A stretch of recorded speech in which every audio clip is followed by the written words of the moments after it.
Oi, pessoal. Nessa aula de hoje nós vamos trabalhar três conceitos que não são necessariamente novos, alguns sim, outros não. Por exemplo, energia total é um conceito que nós já temos assim relativamente discutido nas aulas anteriores. O conceito de trabalho também já foi discutido. Aqui nós vamos aproveitar, inclusive, para revisar alguns aspectos. E hoje a novidade talvez seja o conceito de potência. Esse aqui é um conceito novo que nós vamos ver nos slides dessa videoaula. No caso da energia, a energia nós já temos uma noção, como foi dito, né, mas a ideia de energia total, aí agora vai ser um pouquinho mais explorada, o que não ocorreu até então. Então, assim, a ideia de energia que a física se utiliza, né, ela é uma ideia bastante ampla. A energia, como nós vimos, pode se apresentar de diferentes formas, né? Então é um pouco difícil de se formular um conceito que seja capaz de abranger todas essas particularidades da ideia de energia. Então, espera-se que aos poucos, à medida que a gente for discutindo esse conceito, à medida que ele for aparecendo e a gente for mostrando como é que ele aparece, que digamos assim, se formule uma ideia um pouco ampla sobre o conceito de energia, mas não necessariamente aqui com o compromisso de estabelecer um conceito que a gente possa, na ponta da língua, né, mencionar quando se perguntar, por exemplo, o que é energia. É um pouco difícil de responder isso, né? Então, assim, apesar de não ser possível, né, ou pelo menos ser muito difícil dizer o que é energia exatamente, a gente pode destacar alguns aspectos importantes do conceito. Por exemplo, que a energia pode se manifestar de diferentes formas, né? E, inclusive, nós já mencionamos algumas. A energia pode se manifestar na forma de luz, na forma de som, quimicamente, nos combustíveis, quando a gente coloca nos motores, por exemplo, para fazê-los funcionar. Os próprios alimentos contêm energia química, o corpo humano contém energia química.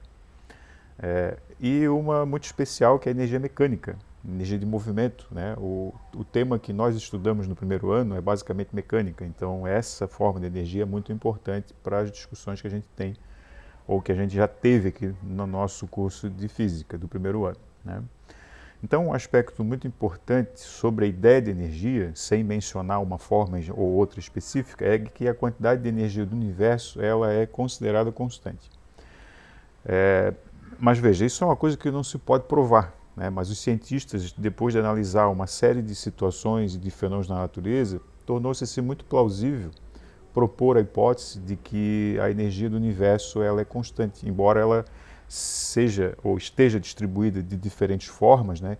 Quando a gente soma todas as quantidades dessas diferentes formas, a gente encontra um determinado valor e esse valor ele não se modifica, ele é sempre o mesmo, ele é constante. Ou seja, a energia do universo permanece sempre a mesma. O que pode acontecer são transformações de uma forma em outra, né? Então, é uma hipótese assumida pelos cientistas, mas até hoje nós não encontramos nenhuma razão para essa hipótese se mostrar falsa, né? Então, por hora, até o momento, os cientistas têm uma boa convicção a respeito dessa questão, né, de que a energia seja constante em todo o universo, né? Então, como falei há pouco, né, embora a gente possa ter eventos ocorrendo no universo, na natureza, inclusive à nossa volta, onde nós percebamos a energia trocar de forma, apesar da quantidade ser constante, nós estamos falando de uma quantidade total. Isso significa que as quantidades particulares podem aumentar ou diminuir, né? Mas a soma de todas as formas de energia sempre permanece a mesma, né? Então, quando ocorrem transformações de energia, a quantidade das diferentes formas de energia envolvidas se modificam, algumas aumentam, algumas diminuem, porque elas, né, são transformadas nos processos. Aí a gente usou o conceito de máquina para falar um pouco disso, né? O que é uma lâmpada? É uma máquina que pega energia elétrica e produz energia luminosa e energia calorífica. Então percebe que se a gente somar todas as quantidades de energia envolvidas antes e depois dessa transformação, nós vamos encontrar a mesma quantidade de energia, né? Então isso é uma regra geral que vale para todos os processos do universo, né? Então a energia total do universo não se modifica, embora as partes que constituem essa energia total, os diferentes tipos, podem aumentar ou diminuir quando ocorrem as transformações. Então isso levou em especial, né, os físicos a formularem um princípio chamado princípio geral da conservação da energia, né? E o enunciado dele é uma linha, né? A quantidade de energia total do universo permanece sempre a mesma. Então, se eu somar as diferentes formas de energia, eu encontro um valor que não se altera. Se uma energia se transformar em outras, ou seja, se eu tivesse 100 joules de energia elétrica desaparecendo no processo, vai ter que aparecer 100 joules de alguma outra forma de energia ou de algumas outras formas de energia. Então, essa quantidade, ela no total nunca se modifica. Bom, há um interesse especial no estudo dos movimentos por nós, é o que nós temos feito ao longo de todo o ano, né? Então, no estudo dos movimentos, há algumas formas de energia que tornam-se mais importantes do que outras, e essas formas de energia que estão envolvidas com o movimento ou que podem ser relacionadas ao movimento de alguma forma, nós vamos chamar de energia mecânica. Tá? A energia mecânica, então, é um rótulo que nós vamos colocar em diferentes tipos de energia, porque não tem só um tipo de energia mecânica, tem vários. Mas todas elas têm em comum uma característica, elas estão relacionadas de alguma forma com o movimento, ou podem ser relacionadas com o movimento dos objetos, né? Então, assim, uma forma de energia é classificada como energia mecânica se estiver diretamente relacionada com o movimento de um objeto ou com a possibilidade de movimento de um objeto. Por ora, a possibilidade de movimento nós não vamos discutir muito, vamos discutir nas aulas seguintes. Nós vamos discutir, nesse momento, a relação mais evidente das formas de energia com o movimento de fato. A possibilidade de movimento será analisada em outro momento, né? Então, a energia cinética, que nós já vimos em aulas anteriores, é um dos tipos de energia que nós podemos chamar de energia mecânica, né? Por quê? Porque a energia cinética tem a ver com o fato de um objeto ter velocidade. Ou seja, isso é uma característica muito evidente da relação com o movimento de alguma coisa, né? Então, em breve, nós vamos ver outros tipos de energia mecânica. Aqui eu estou mencionando hoje a energia cinética, que nós já é do nosso conhecimento, né? Uma breve fala sobre as máquinas, novamente, né? As máquinas são dispositivos ou sistemas que usam alguma forma de energia para realizar trabalho. Ou seja, para transformar energia. Então, gente, trabalho é sinônimo de transformação de energia. Se num determinado processo à nossa volta nós constatamos a transformação de algum tipo de energia em outra, nós podemos dizer, houve trabalho. E quanto de trabalho ocorreu? Bom, é exatamente igual à quantidade de energia transformada no processo. Então, o trabalho é uma forma de você contabilizar quanta energia foi transformada. Percebe que se uma lâmpada está funcionando e transforma 100 joules de energia elétrica em 90 joules de energia luminosa, porque 10 foi perdido produzindo calor, né? Esses 90 joules, isso que foi efetivamente transformado pela máquina naquilo que nós queríamos produzir, que é a luz, pelo menos essa é a intenção quando se usa uma lâmpada, produzir luz, esses 90 joules de energia são o trabalho realizado no processo. Então, o trabalho não é energia elétrica, nem é energia luminosa. O trabalho é uma quantidade de energia transformada. Certo? Então, eu tenho 100 joules de energia elétrica e depois, pela transformação da máquina, eu obtenho 90 joules de energia luminosa. O trabalho foi 90 joules e nós não colocamos aqui um tipo de energia ou de outro porque nós não estamos falando de nenhuma energia específica. Nós estamos falando de uma quantidade que foi transformada, certo? E aí você pode se perguntar, pô, mas não tinha que se conservar? Não foi 100 joules de energia elétrica? Como é que a lâmpada produziu só 90? Bom, tem 10 faltando. Para onde foi? Não pode ter desaparecido. Tem que ter se transformado em alguma outra forma de energia. É isso que significa o princípio geral da conservação da energia. Nenhuma quantidade de energia pode desaparecer ou ser criada do nada. Se entrou 100 na máquina, tem que sair 100. O fato de ter saído 90 na forma de luz significa que a máquina não tem 100% de eficiência, então 10 ela desperdiçou. Provavelmente na forma de calor, né? Que é uma energia que a gente não vê, mas pode muito bem perceber a presença dela, né? Então aqui está aquele esquema que nós já vimos das máquinas, né? A máquina recebe algum tipo de energia e produz algum outro tipo de energia. Se a energia produzida por uma máquina for algum tipo de energia de movimento, o trabalho que essa máquina está realizando vai receber um nome muito especial. Nós vamos chamar de trabalho mecânico. O que é o trabalho mecânico? O que é trabalho mecânico? O trabalho mecânico é a transformação de algum tipo de energia em algum tipo de energia de movimento. A energia que sai da máquina tem que ter alguma relação com o movimento para a gente poder dizer que o trabalho que ela executou é um trabalho mecânico. Tá? Bom, nós vimos que se o trabalho é uma medida de quanta energia foi transformada, e que, né, se a energia se conserva, nós podemos relacionar quanta energia entrou na máquina com o quanto de energia que saiu da máquina e o trabalho realizado. Essas coisas têm que, de certa forma, serem uma equação. Né? E também vimos que se um sistema ganha ou perde energia, a quantidade de energia ganha ou perdida é um indicativo de quanto de trabalho o sistema realizou ou recebeu. Né? Então, podemos dizer que todo o trabalho que implica na produção ou alteração de algum movimento é denominado trabalho mecânico. Isso é uma síntese do que foi dito no slide anterior. Assim, agora a parte nova, a energia cinética de um objeto ou sistema pode se alterar se houver realização de trabalho mecânico sobre o referido objeto ou sistema. Então, para tornar essa ideia mais clara, porque esse conceito nós também já vimos na aula anterior, então imagine que isso é uma espécie de revisão dessas ideias, né? Vamos considerar um veículo que tem massa m, não importa o valor, e ele tem uma certa velocidade inicial.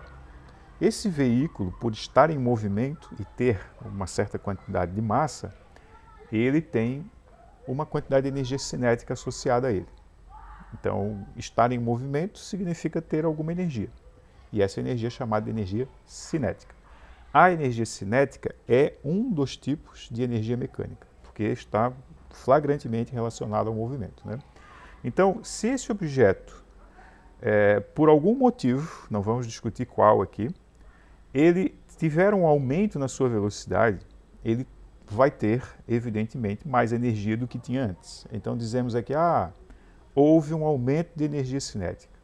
Pois bem, de quanto aumentou a energia cinética? Se ele tinha aqui, inicialmente, 1.200 joules, não vamos nos preocupar com o cálculo, eu estou dando o valor pronto, porque quero destacar um aspecto desse processo.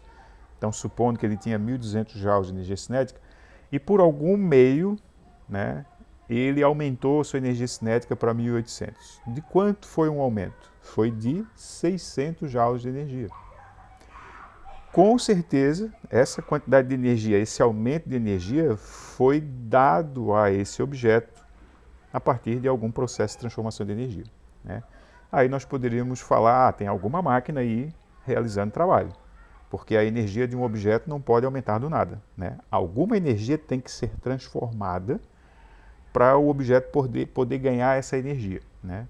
Se ele tem energia cinética, energia elétrica para ele não serve de nada. Se ele tem energia cinética, dar a ele energia química não adianta de nada. O que eu posso fazer é usar uma máquina que possa converter energia química em energia cinética, por exemplo. Aí sim, aí eu posso dar ao carro energia cinética. Né? Então é isso que o motor do carro faz. Você dá energia química para o motor, ele transforma em energia de movimento e essa energia de movimento se manifesta no aumento de velocidade do carro. Então aqui houve um aumento de 600 joules de energia. Bom, dos nossos estudos nós sabemos que para aumentar a velocidade de um objeto você tem que aplicar uma força. Né? Então aí, essa força atuando durante uma certa distância faz o carro aumentar a sua velocidade. E aí surge a ideia de trabalho. A gente associa a força e o deslocamento à ideia de trabalho. Então o trabalho aqui foi de 600 joules, ou seja, o ganho de energia do carro é o trabalho exatamente igual ao trabalho que foi realizado sobre ele, por alguma máquina, que neste caso é o motor do carro. Né? Então, de onde vem esse valor? Aqui, intuitivamente, eu apontei. Se houve um aumento de 1.200 para 1.800, tem 600 joules de trabalho aqui. Mas isso é colocado matematicamente a partir de um teorema, que a gente chamou de teorema do trabalho da energia cinética. O trabalho mecânico, ou o trabalho total realizado sobre um objeto, sempre vai ser manifesto a partir da variação de energia cinética desse objeto. Aqui nós estamos falando especificamente de energias mecânicas, não esqueçam disso, né? Então, todo o trabalho realizado sobre o objeto vai produzir um efeito na sua energia cinética. Então, o aumento ou diminuição da energia cinética é um indicativo da quantidade de trabalho realizada por alguma máquina sobre esse objeto. Por isso que a gente sempre vai, a partir do teorema, relacionar o trabalho com a variação da energia cinética. Então, é aqui que está a conta que dá os 600 joules que a gente obteve de cabeça, né? Se eu subtrair a energia cinética final e a inicial, assim como está proposto aqui pelo delta, né, 1.800 menos 1.200 dá os 600 joules de trabalho. Então é nesse sentido que o teorema do trabalho de energia cinética pode ser útil.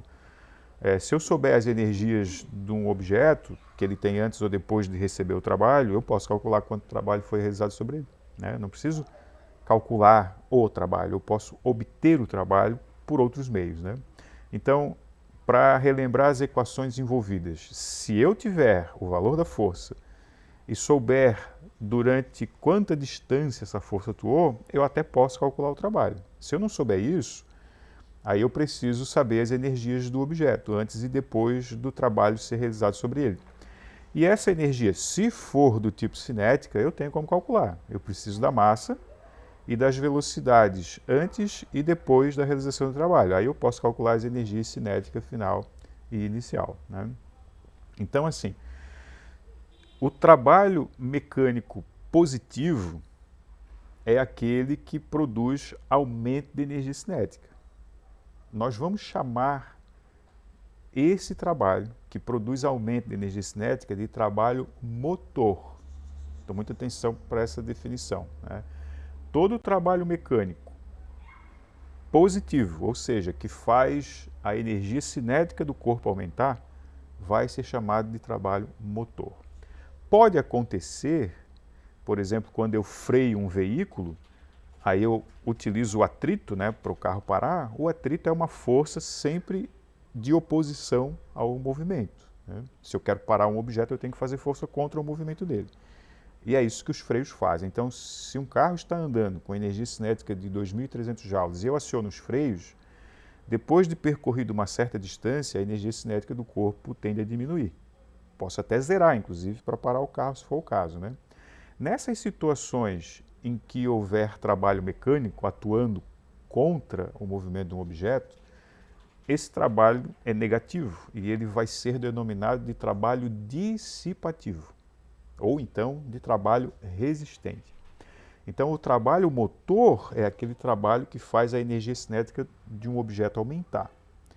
O trabalho dissipativo é aquele que faz a energia cinética de um objeto diminuir, né? É chamado dissipativo porque você está dissipando a energia cinética do objeto em alguma outra forma de energia. Sempre bom lembrar que os freios de um carro, né, eles dissipam a energia cinética do carro, eles transformam ela em outra coisa, calor e som, por exemplo, né? E o trabalho motor é aquele que se transforma em energia de movimento, né? Você pega energia química e produz energia de movimento, isso é um trabalho motor. Agora, pegar a energia de movimento e transformar em outra coisa, esse é um trabalho dissipativo, ou trabalho resistente, tá? Então, agora eu vou mostrar para vocês, depois de explicar, né, que os trabalhos podem ser realizados a favor do movimento ou contra ele, existem algumas outras situações intermediárias a estar a favor ou estar contra. Nós vamos ver aqui um caso muito específico, né? Então, a favor ou contra diz respeito à orientação da força. Se a força é favorável ao movimento, vai ter um trabalho que tende a aumentar a energia do objeto. Se a força for contra o movimento, nós vamos ter um trabalho que tende a diminuir a energia cinética do objeto. Então, a orientação da força é muito importante para o trabalho que vai ser realizado sobre o objeto, né? Se a força for a favor, trabalho motor; se a força for contrária, trabalho dissipativo. Aí, como eu disse, além disso, né, nós temos outras direções possíveis. Veja, eu coloco aqui, então, dois exemplos de pessoas empurrando um guarda-roupa, né? Eu posso aplicar força horizontalmente e empurrar esse guarda-roupa em cima do piso, onde ele está apoiado, né? Mas eu também posso fazer força assim um pouco para baixo, né? Um pouco inclinado. E aí eu não estou aproveitando ou não estou aplicando força de forma tão eficiente. Então, movimentar as coisas não é só aplicar força. Existem jeitos diferentes de aplicar força, direções diferentes de aplicar a força. Por exemplo, quando um jogador de futebol vai chutar a bola, e estou dando exemplo em função da Copa do Mundo, você vê que não é só sair por aí chutando a bola. Você precisa dar uma orientação muito específica e dependendo de como você bate na bola, ela pode inclusive fazer trajetórias curvas, né? Então não é só aplicar força, tem um jeito, a forma correta ou a forma mais adequada dependendo de que tipo de movimento você quer produzir. Então a direção da força é muito importante. As pessoas que começam a praticar atividade esportiva, por exemplo, vou começar a correr. Você pega e sai correndo. Existe o jeito certo de realizar os movimentos da corrida. Ou seja, a pessoa que corre, ela tem que ter ou tem que saber um pouco sobre a técnica. Técnica, nesses casos, é a palavra que a gente usa para se referir ao jeito certo de aplicar as forças para produzir os movimentos que otimizam aquela atividade que você quer praticar. Então, quando a gente diz, o determinado jogador é muito mais técnico do que o outro, o que isso quer dizer? Quer dizer que ele tem mais habilidade. Sim, mas o que isso quer dizer? Quer dizer que ele é capaz de aplicar forças e produzir movimentos mais apropriados, gastando a menor energia possível para fazer isso. É isso que significa a palavra técnica. É o emprego de força adequada, em direções muito apropriadas para você produzir determinado movimento, gastando a menor quantidade de energia possível para aquele movimento. Então, a palavra técnica ela resume essa ideia de aplicar o trabalho de forma conveniente, realizar um trabalho de forma conveniente, de maneira a produzir um movimento da forma mais adequada possível, gastando para isso a menor quantidade de energia possível, né? Se um jogador sai jogando futebol, sai dentro do campo, correndo igual um louco, gastando energia, desperdiçando energia, ele não vai conseguir finalizar a partida e ter um bom aproveitamento. Vai chegar uma hora que ele vai ficar cansado, não vai conseguir se recuperar, enfim. A capacidade de aplicar bem a força está relacionada ao conceito que as pessoas que praticam atividade esportiva chamam de técnica. Tá? Então, a técnica para empurrar um armário não é só chegar lá e aplicar força. Tem um jeito melhor de fazer isso e os jeitos que não são tão bons. Então, aqui nessa primeira figura, esse é o melhor jeito possível de você deslocar um guarda-roupa. É aplicar uma força que seja paralela ao deslocamento que você vai produzir. Tá, mas como é que eu vou saber qual é o deslocamento a ser produzido? Bom, se o piso está na horizontal, meu caro, o deslocamento do guarda-roupa vai ser na horizontal. Então você deve aplicar força paralela ao chão. Uma pessoa que empurra para baixo, ela até vai deslocar o guarda-roupa, mas uma parte da energia dela vai ser desperdiçada. Por quê? Porque uma força inclinada para baixo, parte dela vai empurrar o guarda-roupa para frente e parte da força vai empurrar o guarda-roupa para baixo. E para baixo ele não anda, porque tem um chão. Então você está desperdiçando um pouco de força nessa situação aqui. E como é que isso entra nas equações? Bom, quando a força é paralela ao deslocamento, a gente já sabe calcular o trabalho. O que nós temos que ver agora é quando a força apresenta um ângulo diferente, né, em relação ao deslocamento. Como que nós fazemos nesses casos? Então, aí surge uma pequena correção na equação do trabalho. Quando a força for paralela ao deslocamento, aí você pode continuar usando a expressão força vezes distância, que não vai ter problema nenhum. Mas se houver uma diferença de orientação entre o deslocamento e a força aplicada, aí a gente precisa acrescentar um termo na equação do trabalho, e esse termo é o cosseno do ângulo entre a força e o deslocamento. Então essa equação aqui eu estou destacando porque a partir de agora nós vamos tratar sempre com essa. Tá, mas e a anterior? A anterior, ela está incluída aqui nessa equação mais abrangente. Porque se o ângulo for zero, que é o caso de duas coisas que são paralelas, o ângulo é zero, o cosseno de zero, você calcula lá na calculadora, vai encontrar 1. E aí automaticamente você volta para essa expressão. Então essa aqui é a equação que eu estou destacando porque ela é geral, ela inclui todas as possibilidades, seja de você fazer força paralela ao deslocamento, que é a coisa mais eficiente possível, né? Ou fazer uma força inclinada com algum ângulo θ. Então eu vou mostrar isso através de alguns exemplos para tornar um pouco mais claro, né? Então para isso eu trago aqui a seguinte situação. Uma pessoa empurra um armário aplicando sobre ele uma força de 200 newtons. Em um primeiro momento, o armário é deslocado de 2 metros, sendo a força aplicada paralelamente ao deslocamento. Depois eu vou fazer o desenho para mostrar. Após parar para descansar, a pessoa empurra novamente o armário. Ela vai fazer uma segunda tentativa, né?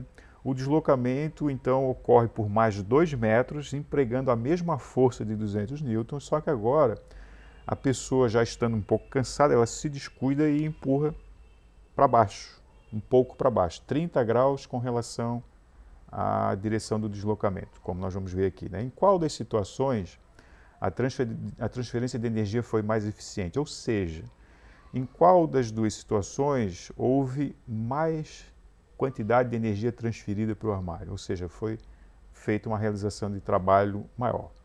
Então, a primeira situação é 200 newtons de força, deslocando por 2 metros e a força é paralela ao deslocamento.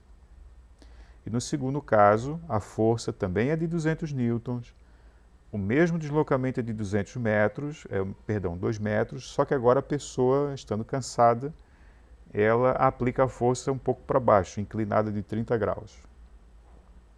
Então aqui, nesse caso, como é que fica o cálculo? A gente coloca a força, que é 200 newtons, está aqui em cima, né? Só coloquei aqui, ó. Deslocamento 2 metros, está aqui. E sempre que a força é paralela ao deslocamento, o ângulo é 0 graus. Então eu substituo θ por 0. E aí ficamos não com o cosseno de θ, mas sim com o cosseno de 0. Bom, o cosseno de qualquer tipo de ângulo é uma coisa que a gente precisa calcular. E aí para isso usamos as calculadoras para fazer, né? Então se você procurar na sua calculadora, você vai encontrar lá as funções seno, cosseno, tangente e tal, né? Então o cosseno de 0, ele tem o valor mais 1. Então quando eu multiplico 200 vezes 2 vezes 1, nós vamos encontrar 400 joules de trabalho. Na segunda situação, eu uso a mesma equação, é a mesma força de 200 newtons, deslocando o armário ao longo de 2 metros, só que agora é formando 30 graus, né, com o deslocamento. A força ficou inclinada. Então, no lugar de θ, nós colocamos o ângulo 30 graus. Então, o que era cosseno de θ, agora é cosseno de 30 graus. Pega a calculadora, calcula o cosseno de 30 graus, você vai encontrar mais 0,86. Então, multiplicando 200 vezes 2 vezes 0,86, nós encontramos 344 joules. Então, percebe que diminuiu o trabalho? Mas por que diminuiu se a força foi a mesma e o deslocamento foi o mesmo? Porque a orientação da força não foi a mesma. Empurrar o guarda-roupa dessa forma que eu estou mostrando aqui não é tão eficiente quanto empurrar desta forma aqui. O trabalho é menor. A pessoa até gasta a mesma quantidade de energia química, é verdade, mas nem toda a energia química foi aqui transformada em movimento, né? Nessa primeira situação, a pessoa consegue transformar da sua energia química 400 joules em trabalho mecânico, em movimento. E aqui ela transforma só 334, né? Então, ou seja, o valor do trabalho é o quanto de energia a pessoa conseguiu transferir para o guarda-roupa. Então, eu repito, ela gastou a mesma quantidade de energia química nos dois casos, porque ela aplicou a mesma força e deslocou por 2 metros. Só que, no primeiro caso, ela foi mais eficiente. ela transformou 400 joules de energia para o movimento do guarda-roupa. E na segunda, só 344. Então, aqui no primeiro caso, ela foi mais eficiente. Ela conseguiu realizar um trabalho maior. Ela conseguiu transformar uma parcela maior da sua energia química em energia de movimento, e aqui menos. Né? Então, a orientação é muito importante. E, a partir de agora, a equação do trabalho, força vezes deslocamento vezes o cosseno de θ, o cosseno de θ, mais especificamente o ângulo θ, é que vai fazer ou tomar aí as devidas precauções para a gente calcular corretamente o trabalho.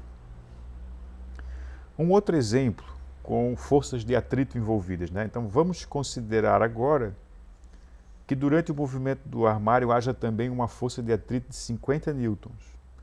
Como sabemos, as forças de atrito sempre atuam em oposição ao movimento. Por isso que aqui o atrito aparece para o lado oposto. A pessoa empurra para a direita e o atrito é para a esquerda. Né? Nesta nova situação, qual o trabalho da força de atrito e qual é o trabalho total envolvido? Então, se considerarmos primeiro a força que a pessoa está fazendo, nós já vimos que isso aqui dá 400 joules. Né? Só vou repetir aqui. 200 de força, 2 metros de deslocamento e o ângulo entre a força da pessoa e o deslocamento é 0. E o cosseno de 0 graus é mais 1. Então, multiplicando 200 vezes 2 vezes mais 1 dá 400 joules. Isso já foi feito no slide anterior. Mas agora tem um atrito. E o atrito, estou fazendo aqui o desenho para mostrar, o atrito é para o lado oposto ao deslocamento. Muito cuidado aqui. Vale 50 newtons a intensidade do atrito, ao longo dos 2 metros, então a distância é 2 metros, ok. E quando a força for oposta ao deslocamento, o ângulo é 180 graus. A ideia de 180 graus vem do fato de serem coisas opostas. Tá? Então dá um ângulo de 180 graus. O cosseno de 180 graus é menos 1. Então, quando eu multiplicar 50 vezes 2 vezes menos 1, nós vamos encontrar menos 100 joules. Então, veja, o trabalho da pessoa é um trabalho mecânico, porque resultou em movimento, né? E ele é positivo. Está aqui no resultado final o sinal. Né? Ele pode, então, ser classificado como um trabalho motor. E os trabalhos que são classificados dessa forma são trabalhos envolvidos na produção de energia cinética. O atrito deu um trabalho negativo. Então, é um trabalho mecânico, porque tem a ver com o movimento do guarda-roupa, né? É um trabalho mecânico negativo, ele vai ser, então, um trabalho resistente, ou um trabalho dissipativo, ele vai dissipar a energia que a pessoa está entregando para o armário, parte dela, pelo menos, né? Aqui, então, por ser um trabalho dissipativo, vai envolver a produção de outras formas de energia que não sejam de energia cinética. Né? Então, vai haver produção de calor e som, que é o que o atrito costuma provocar. Né? Então, nós vamos ter aí, já que existe a realização de 2 trabalhos, né, nós vamos ter um trabalho total, que é a soma da parcela do trabalho da pessoa com a parcela do trabalho do atrito. Então, se T1 é o trabalho da pessoa e T2 é o trabalho do atrito, juntando os dois, T1 mais T2, eu tenho o trabalho total. 400 é o trabalho da pessoa e menos 100 é o trabalho do atrito, isso vai dar 300 joules. Então perceba que, embora a pessoa transforme da sua energia química 400 joules em energia cinética, o armário só vai receber 300, porque o atrito vai dissipar 100 dos 400 joules que a pessoa entregou para o armário. 100 vão ser transformados em calor e som, não em movimento. Então, no cômputo final, você vai ter de movimento só 300 joules de energia. Bom, outro aspecto muito importante, quando a gente fala em máquinas principalmente, não é só a quantidade de trabalho que a máquina é capaz de realizar. É importante também a rapidez com a qual o trabalho é realizado. Então, quando você vai contratar, por exemplo, um pintor, né, para pintar a casa, ele vai realizar um trabalho. É um trabalho mecânico, ele tem que ficar mexendo os braços para cima e para baixo, ou ferramentas, etc. Então, embora seja um pouco difícil de calcular, porque, né, são movimentos dos mais variados, etc., está envolvida aí uma quantidade de energia, tem um trabalho a ser realizado. E a pessoa vai cobrar por isso, né? Quando você contrata, você não contrata só o que é mais barato, né? Você contrata aquele que é também melhor.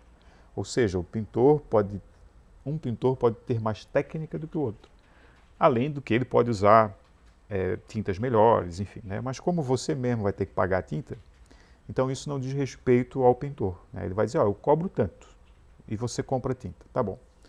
Mas tem um segundo fator que vai entrar em jogo, não é só quanto ele cobra para pintar a casa, mas também quanto tempo leva para ele fazer o trabalho.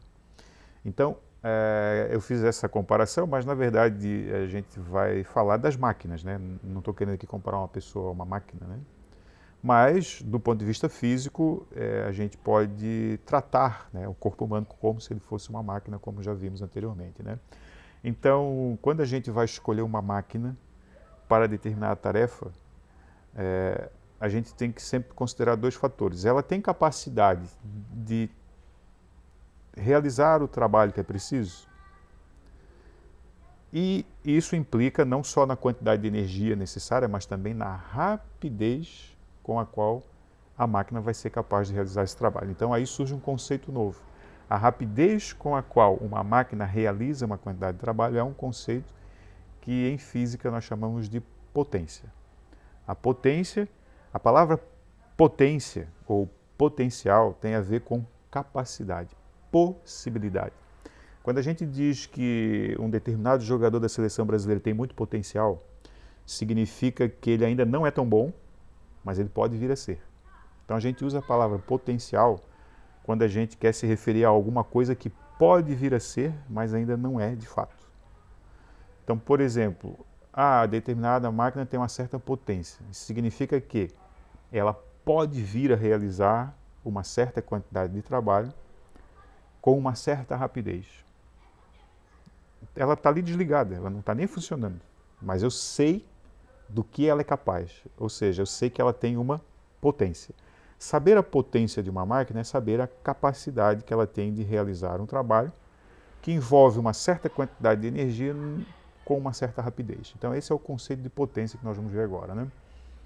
Então, para fazer a introdução matemática desse conceito, eu trago aqui duas situações para serem avaliadas. A primeira delas é um veículo de 1000 kg parado, que acelera até atingir a velocidade de 72 km por hora e gasta 10 segundos para fazer isso. Tá?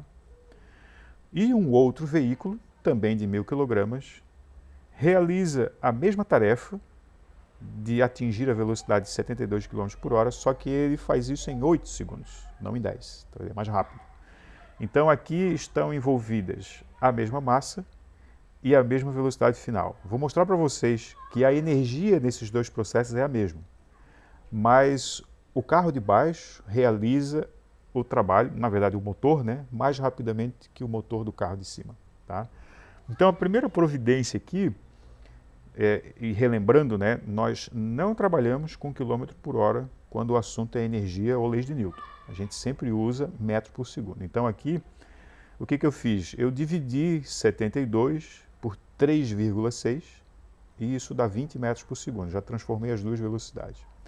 Agora eu vou colocar as duas situações lado a lado, porque vou fazer os cálculos de diferentes maneiras. Já vou aproveitar para mostrar para vocês que tem um caminho que é mais longo e tem um caminho que é mais rápido. O objetivo é mostrar para vocês a vantagem de usar o teorema e não o conjunto de equações que me leva ao cálculo do trabalho. Então, primeiro eu vou fazer primeiramente do jeito mais complicado. Se eu quiser saber o trabalho realizado por este motor, neste primeiro caso aqui, eu vou então tentar a equação do trabalho. A equação do trabalho envolve a força, o deslocamento e o cosseno do ângulo. Ok. Então, eu preciso da força e do deslocamento. Eu não tenho essas coisas. Eu tenho só a massa, o tempo e a velocidade atingida. Mas veja, isso não vai me impedir de obter a força e o deslocamento. Eu posso calcular. Começo com a aceleração ΔV sobre ΔT. conceito que nós vimos aqui nas aulas passadas, né? Então, a variação de velocidade foi de 0 até 20 e o tempo foi de 10 segundos. Então, temos um ΔV de 20 e um tempo de 10. Isso me dá uma aceleração de 2 metros por segundo ao quadrado. Tá, mas e daí? O que eu faço com a aceleração? Bom, com a aceleração e a massa, eu posso calcular a força. Aí eu já resolvi a primeira parte aqui da equação do trabalho. Massa 1000 e aceleração 2, isso dá uma força de 2.000 newtons. Bom, agora falta o deslocamento. Deslocamento eu vou recorrer à equação de Torricelli. Veja, a velocidade final é 20, a velocidade inicial é 0, a aceleração é 2 e a distância então fica como incógnita. E aí é justamente o que eu quero calcular. Então, montando a expressão 20 ao quadrado, 0 ao quadrado, 2 vezes A, que é 2, vezes D. 20 ao quadrado é 400, 0 ao quadrado é 0 e 2 vezes 2 é 4. Então, isso vai ficar 400 igual a 4 vezes D. Aqui, lembrando que 0 ao quadrado é 0, né? E quando eu somo 0 a alguma coisa não muda nada. Então, aqui basta a gente colocar o 4 dividindo, já que ele está multiplicando, né? Então, no outro lado da expressão ele aparece dividindo, então temos uma distância de 100 metros. Veja, agora eu volto aqui no trabalho. Com a força 2.000 e a distância que é 100, eu posso calcular o trabalho. Força 2.000, deslocamento 100. Não falou nada sobre a orientação da força, etc. Então, quando o carro vai para frente, eu já vou imaginar que o motor está fazendo força para frente e vou supor, portanto, a situação mais conveniente possível, que é o ângulo 0. Ou seja, força a favor do deslocamento. O cosseno de 0, calculando lá na calculadora, é mais 1. Então, quando eu multiplico 2.000 vezes 100 vezes mais 1, dá um trabalho de 200.000 joules. Então, veja, eu tive que fazer todos esses cálculos aqui para obter o trabalho do motor, né, nessa primeira situação aqui. Agora, eu vou fazer a mesma coisa, vou calcular o trabalho na segunda situação. Vou mostrar que dá a mesma coisa, porque é a mesma massa e é a mesma velocidade final. Então, é o mesmo trabalho. A única diferença é que foi realizado num tempo mais curto e, portanto, esse carro não precisou percorrer 100 metros. Percorreu, muito provavelmente, menos que 100 metros. Só que eu não vou fazer o cálculo dessa forma complicada, usando todas essas equações. Eu vou usar o teorema. O objetivo de fazer de duas formas diferentes é mostrar para vocês que, quando possível, usar o teorema é muito mais fácil. O teorema diz que o trabalho é igual à variação de energia cinética, o trabalho realizado sobre um objeto é igual à variação da energia cinética que ele experimenta. O que é a variação da energia cinética? É a energia cinética final menos a energia cinética inicial desse objeto. A energia cinética inicial é 0 porque o veículo começa parado, assim como o outro também, né?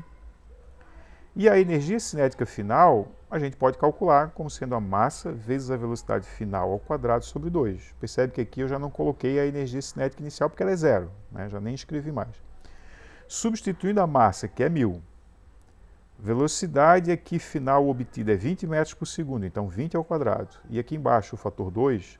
Quando fazemos essa conta aqui, dividimos 1000 por 2, que dá 500, e 20 elevado ao quadrado dá 400.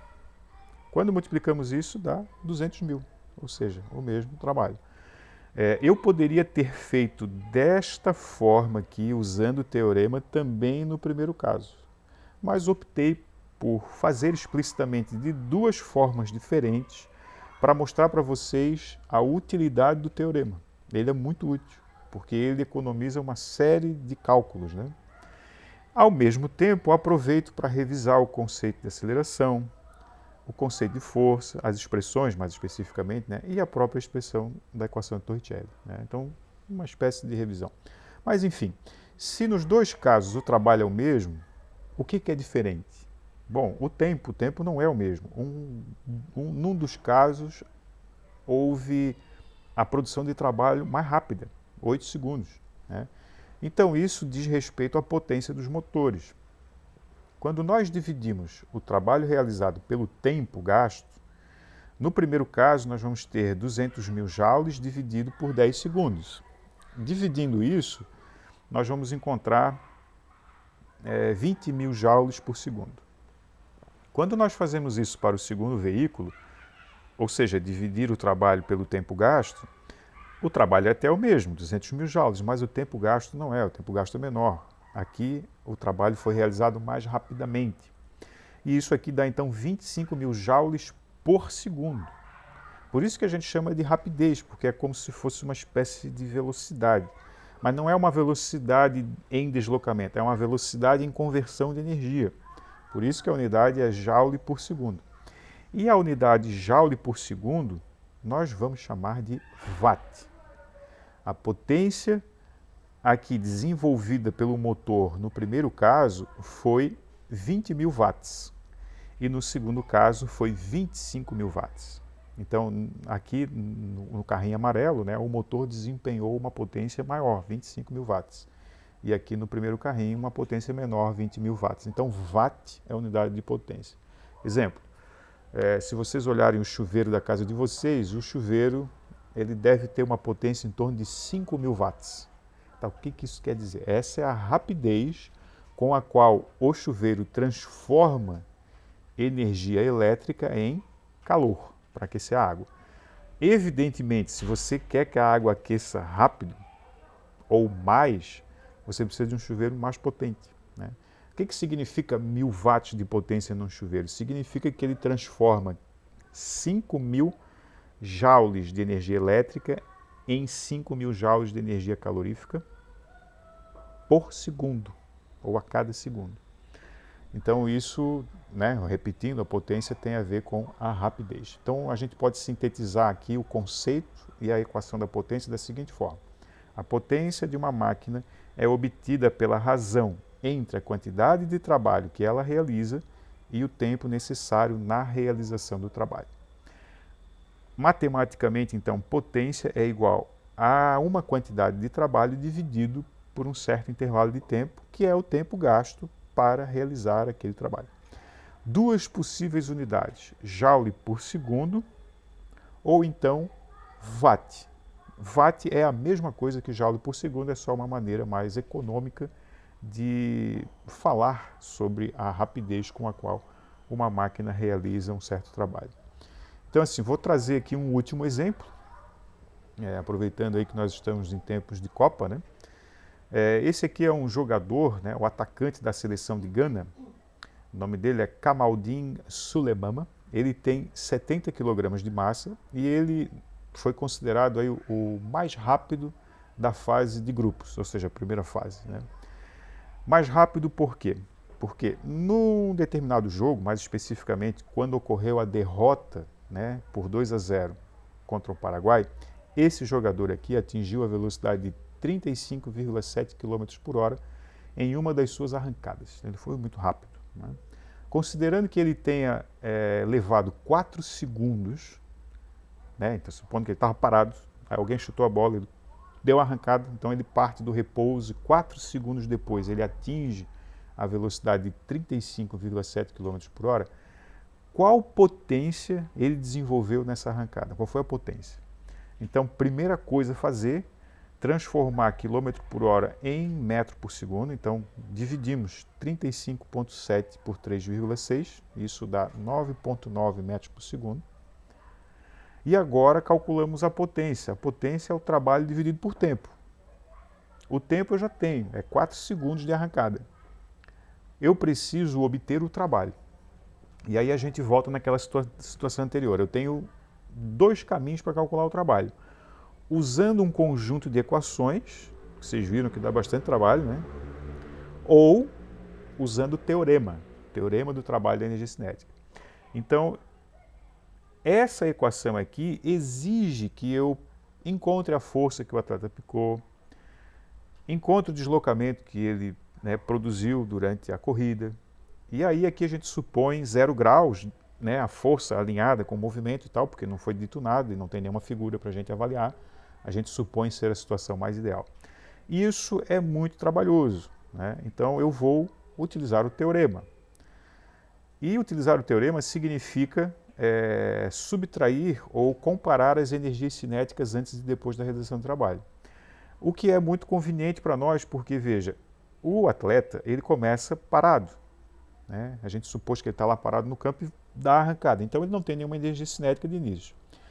Quando ele arranca, depois de 4 segundos, ele adquire uma certa velocidade. Então é possível calcular a sua energia cinética adquirida. Massa vezes velocidade final ao quadrado sobre 2. Substituindo massa 70, velocidade ao quadrado, então 9,9 ao quadrado, lembra, né? Em metro por segundo.